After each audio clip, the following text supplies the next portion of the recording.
Assalamualaikum warahmatullahi wabarakatuh.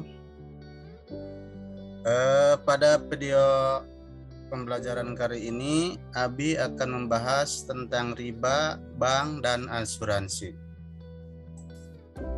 Yang pertama mengenai riba. Apa itu riba? Riba yang berasal dari bahasa Arab ziyadah, artinya tambahan. Berarti tambahan pembayaran atas uang pokok pinjaman.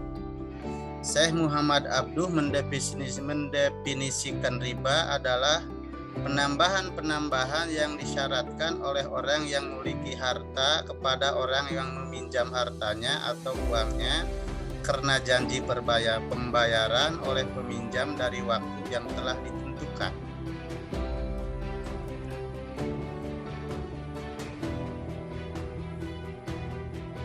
Dasar hukum riba adalah haram menurut Al-Quran, Sunnah, dan menurut ijma ulama. Keharaman riba terkait dengan sistem bunga dalam jual beli yang bersifat komersial. Di dalam melakukan transaksi atau jual beli terdapat keuntungan atau bunga tinggi yang melebihi keumuman atau batas kewajaran, sehingga merugikan pihak-pihak tertentu. Dalil dasar hukum riba pertama, Al-Quran surat Al-Baqarah ayat 275 dan 276. Ayat 275 Allah berfirman, Bismillahirrahmanirrahim, wa ahallallahu al-bai'a wa harrama riba, yang artinya padahal Allah telah menghalalkan jual beli dan mengharamkan riba. Kemudian surat Al-Baqarah ayat 276 Allah berfirman, yamhaqullahu riba wa yurbis shadaqat wallahu la yuhibbu kulla kaffarin asim. Allah memusnahkan riba dan menyuburkan sedekah, dan Allah tidak menyukai tiap orang yang tetap dalam kekafiran dan selalu berbuat dosa. Dalil yang kedua adalah hadis Nabi Muhammad SAW, itu hadis riwayat Muslim. Dari Jabir RA, ia berkata, Rasulullah SAW telah melaknat orang-orang yang memakan riba, orang yang menjadi wakilnya atau orang yang beri makan hasil riba, orang yang menuliskannya, dan orang yang menyaksikannya. Dan selanjutnya Nabi bersabda, mereka itu semua sama saja. Macam-macam riba. Riba dibagi menjadi 4 macam. Yang pertama riba fadli, kedua riba nasi'ah, ketiga riba qardi, dan keempat riba yad. Riba fadli adalah tukar menukar atau jual beli antara dua buah barang yang sama jenisnya namun tidak sama ukurannya yang disyariatkan oleh orang yang menukarkannya, atau jual beli yang mengandung unsur riba pada barang yang sejenis dengan adanya tambahan pada salah satu benda tersebut. Sebagai contohnya adalah tukar menukar emas dengan emas atau beras dengan beras, dan ada kelebihan yang disyaratkan oleh orang yang menukarkan. Kelebihan yang disyaratkan itulah yang disebut riba fadli atau riba fadl. Supaya tukar menukar seperti ini tidak termasuk riba, maka harus ada 3 syarat, yaitu pertama, barang yang ditukarkan tersebut harus sama, kedua, timbangan atau tukarannya harus sama, dan ketiga, serah terima pada saat itu juga. Yang kedua, riba nasi'ah. Riba nasi'ah yaitu tukar menukar dua barang yang sejenis maupun yang tidak sejenis, atau jual beli yang pembayarannya disyaratkan lebih oleh penjual dengan waktu yang dilambatkan. Menurut ulama Hanafiyah, riba nasi'ah adalah memberikan kelebihan terhadap pembayaran dari yang ditangguhkan, memberikan kelebihan pada benda dibanding untung pada benda yang ditakar atau yang ditimbang, yang berbeda jenis atau selain yang ditakar dan ditimbang yang sama jenisnya. Maksudnya, menjual barang dengan sejenisnya, tetapi yang satu lebih banyak dengan pembayaran diakhirkan, seperti menjual 1 kilogram beras dengan 1,5 kilogram beras yang dibayarkan setelah 2 bulan kemudian. Kelebihan pembayaran yang disyaratkan inilah yang disebut riba nasi'ah. Rasulullah SAW bersabda, jual beli binatang yang pembayarannya diakhirkan itulah yang termasuk riba. HR5 ahli hadis. Yang ketiga, riba kordi. Riba kordi adalah meminjam sesuatu dengan syarat ada keuntungan atau tambahan dari orang yang meminjam. Misalnya, Ali meminjam uang kepada Abbas sebesar Rp10.000. Kemudian Abbas mengharuskan kepada Ali untuk mengembalikan uang itu sebesar 11.000. Inilah yang disebut riba kordi. Yang keempat, ribayat. Ribayat yaitu berpisah dari tempat akad jual beli sebelum serah terima. Contohnya, orang yang membeli suatu barang sebelum dia menerima barang tersebut dari penjualnya.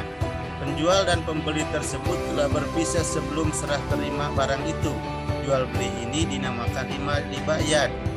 Ulama Syafi'iyah mengatakan bahwa ribayat adalah jual beli yang mengakhirkan penyerahan, yakni bercerai-berai antara dua orang yang berakad sebelum serah terima, seperti menganggap sempurna jual beli antara gandum dan syair tanpa harus saling menyerahkan dan menerima tempat akad.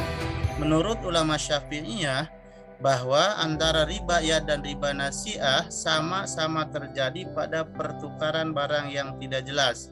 Perbedaannya, ribayat mengakhirkan pemegang barang, sedangkan riba nasi'ah mengakhirkan hak dan ketika akad dinyatakan bahwa waktu pembayaran diakhirkan meskipun sebentar.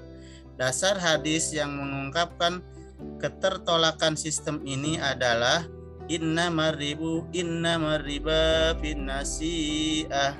Tidak ada riba kecuali pada riba nasi'ah. Hadis riwayat Bukhari Muslim. Hikmah diharamkannya riba. Pertama, terhindar dari tipu daya di antara sesama manusia. Yang kedua, melindungi harta sesama muslim agar tidak dimakan dengan batil. Ketiga, memotivasi orang muslim untuk menginvestasi hartanya pada usaha-usaha yang bersih dari penipuan, jauh dari apa saja yang dapat menimbulkan kesulitan dan kemarahan di antara kaum muslimin. Keempat, menutup seluruh pintu kejelekan bagi orang muslim. Kelima, menjauhkan orang muslim dari sesuatu yang menyebabkan kebinasaan karena pemakan riba adalah orang yang zalim dan akibat kezalimannya adalah kesusahan.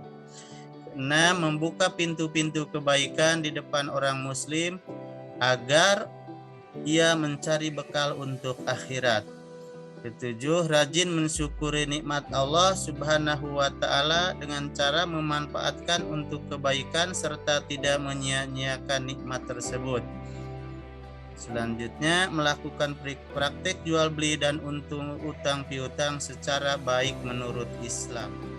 Yang kedua, tentang bank. Menurut Undang-Undang Nomor 10 Tahun 1992 tentang bank, bank adalah badan usaha yang menghimpun dana masyarakat dalam bentuk simpanan dan menyalurkan kepada masyarakat dalam rangka meningkatkan taraf hidup rakyat banyak. Sedangkan menurut Dr. Fuad Muhammad Fahrudin, bank adalah suatu perusahaan yang memperdaya gunakan hutang piutang baik yang berupa uangnya sendiri maupun uang orang lain. Fungsi bank adalah sebagai berikut.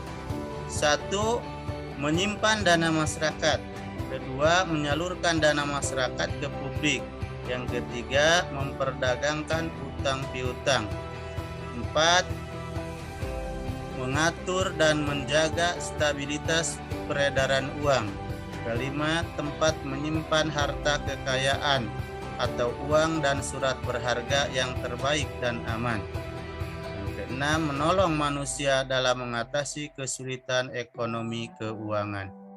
Tujuan bank diantaranya yaitu menolong manusia dalam banyak kesulitan, peminjam uang tunai atau kredit, meringankan hubungan antara para pedagang dan pengusaha dengan memperlancar pemindahan uang. 3, bagi hartawan adalah untuk menjaga keamanan dan memberi perlindungan dari penjahat dan pencuri dengan menyimpan di tempat yang aman. 4, untuk kepentingan dan perkembangan kepentingan baik nasional maupun internasional dalam seluruh bidang kehidupan. Adapun dasar hukum bank, pertama ada kelompok yang mengharamkan.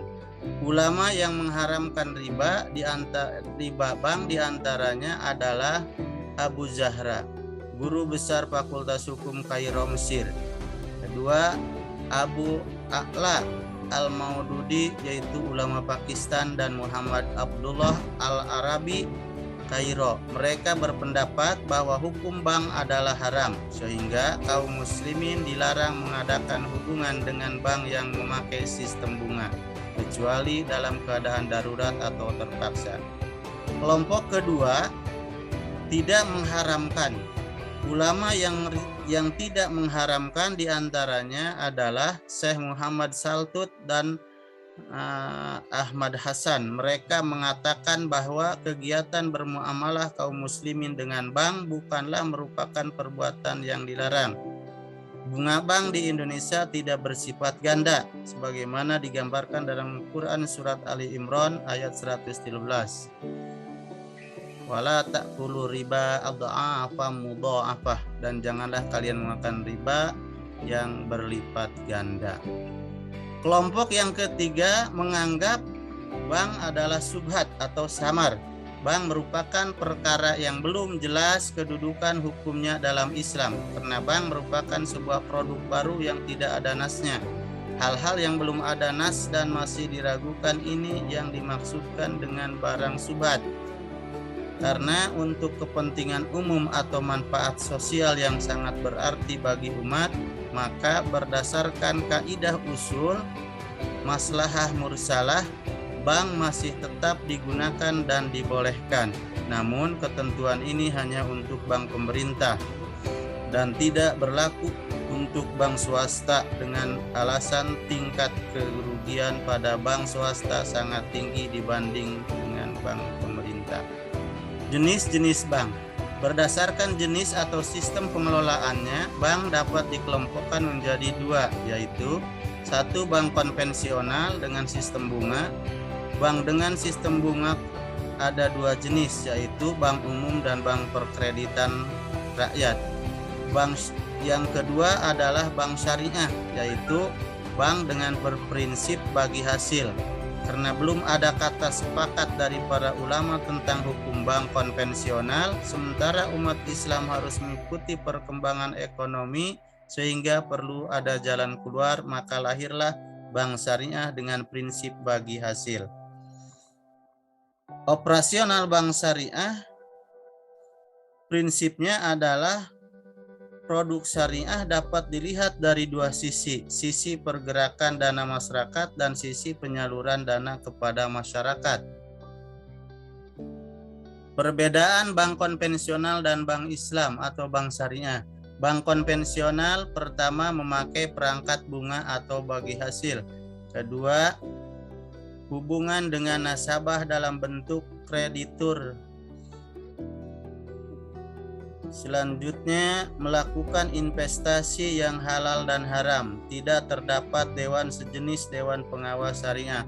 Sedangkan bank syariah atau bank Islam berdasarkan margin keuntungan bagi hasil, hubungan dengan nasabah dalam bentuk kemitraan, melakukan investasi yang halal saja, pengarahan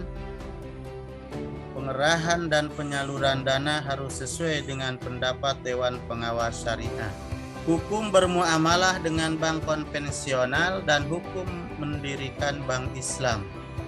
Dalam kehidupan modern seperti sekarang ini, umat Islam hampir tidak bisa menghindari dari bermuamalah dengan bank konvensional yang memakai sistem bunga dalam segala aspek kehidupannya, termasuk kehidupan beragama.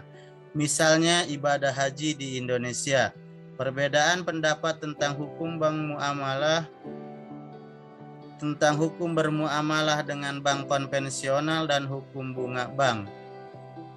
Pertama, menurut pendapat Abu Jahroh, bunga bank itu riba nasiah, dilarang oleh Islam. Karena itu Islam tidak boleh bermuamalah dengan bank yang memakai sistem bunga kecuali terpaksa. Pendapat kedua dikemukakan oleh Ahmad Hasan. Bunga bank bukan riba yang diharamkan karena tidak bersifat ganda sebagaimana dalam surat Ali Imran ayat 130. Kemudian menurut Majelis Tarjih Muhammadiyah di Sidoarjo, Jawa Timur tahun 1968, bunga bank termasuk subhat, artinya belum jelas halal dan haramnya. Tapi jika dalam keadaan terpaksa, kita dibolehkan bermuamalah dengan bank konvensional. Yang ketiga, asuransi. Istilah asuransi sering disamakan dengan pertanggungan atau kafalah. Pengertian tersebut tertuang dalam ketentuan pasal 1 Undang-Undang Nomor 2 Tahun 1992 tentang usaha perasuransian. Asuransi atau pertanggungan adalah perjanjian antara dua pihak atau lebih. Pihak penanggung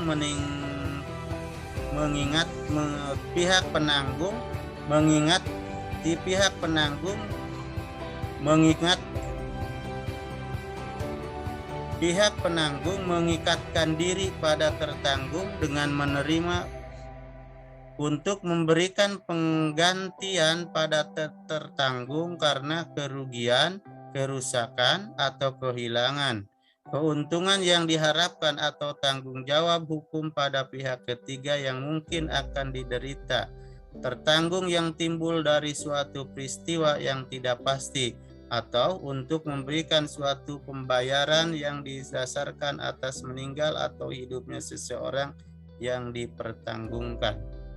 Dasar hukum asuransi adalah hasil ijtihad para ulama. Dasar hukum asuransi di ruang lingkup ulama muncul beragam atau berbeda-beda. Perbedaan tersebut diklasifikasikan sebagai berikut.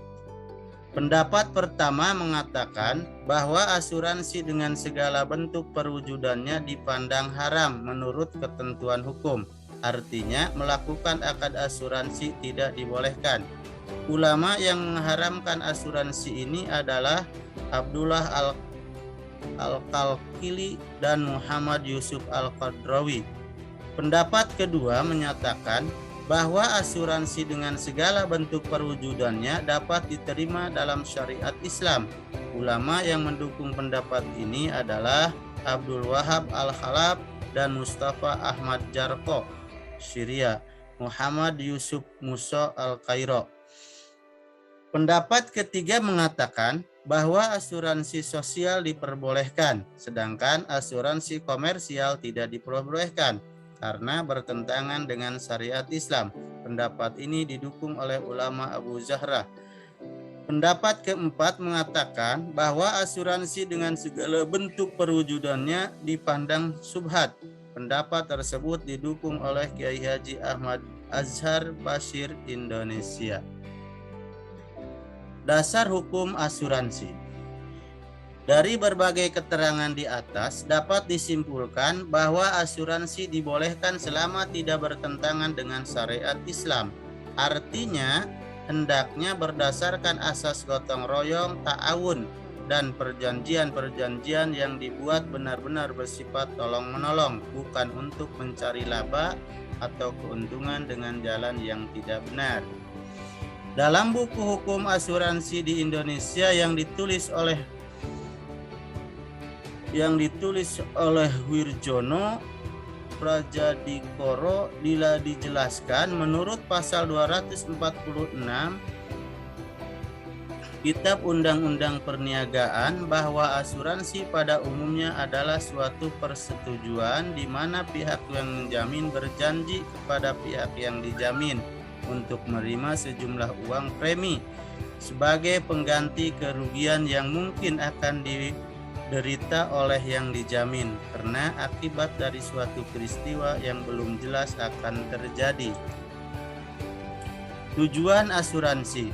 Tujuan asuransi adalah menawarkan jaminan perlindungan untuk menghadapi kerugian akibat suatu bencana yang terjadi pada yang diasuransikan tanpa ada unsur penambahan kekayaan seseorang. Cara untuk menanggulangi bahaya yang mungkin terjadi biasanya dipraktikkan dengan bersama-sama menanggung kerugian itu untuk tujuan meringankan beban penderita yang diasuransikan. Hal ini berarti bahwa tujuan dari asuransi lebih dekat dengan arti iuran untuk perlindungan bersama. Jenis-jenis asuransi. Jenis-jenis asuransi. Sosial insuransi lebih dianjurkan daripada bentuk-bentuk asuransi lain yang tidak jelas status hukumnya. Di Indonesia terdapat dua asuransi, yaitu asuransi sosial dan takaful. Asuransi sosial adalah asuransi pemerintah yang merupakan tuntunan Undang-Undang 1945, khususnya pasal kesejahteraan sosial. Asuransi takaful merupakan lembaga asuransi yang berbasis Islam. Pembahasan kedua model asuransi sosial dan takaful dirasa lebih cocok dan diterima oleh masyarakat Islam di Indonesia. Asuransi sosial memiliki kekhususan tersendiri, diantaranya penyelenggaraan pertanggungan asuransi adalah pemerintah. Sifat hukum pertanggungan itu adalah wajib bagi seluruh anggota masyarakat atau sebagai anggota tertentu masyarakat. Misalnya, bagi para penumpang kendaraan baik laut, darat maupun udara. Ketiga, penentuan penggantian kerugian diatur oleh pemerintah dengan peraturan khusus yang dibuat untuk itu. Tujuan asuransi memberikan suatu jaminan sosial, bukan untuk mencari keuntungan.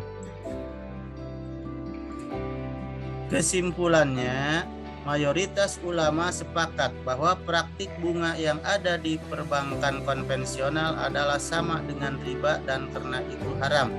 Walaupun ada sejumlah layanan perbankan yang tidak mengandung unsur bunga dan karena itu halal. Namun demikian, ada sejumlah ulama yang menganggap bahwa bunga bank bukanlah riba dan karena itu halal hukumnya. Bagi seorang muslim yang taat dan berada dalam kondisi yang ideal dan berada dalam posisi yang dapat memilih, tentunya akan lebih baik kalau berusaha menjauhi praktik bank konvensional yang diharamkan. Namun apabila terpaksa, kita dapat memanfaatkan segala layanan bank konvensional karena ada sebagian ulama yang menghalalkan. Sekian, terima kasih. Wassalamualaikum warahmatullahi wabarakatuh.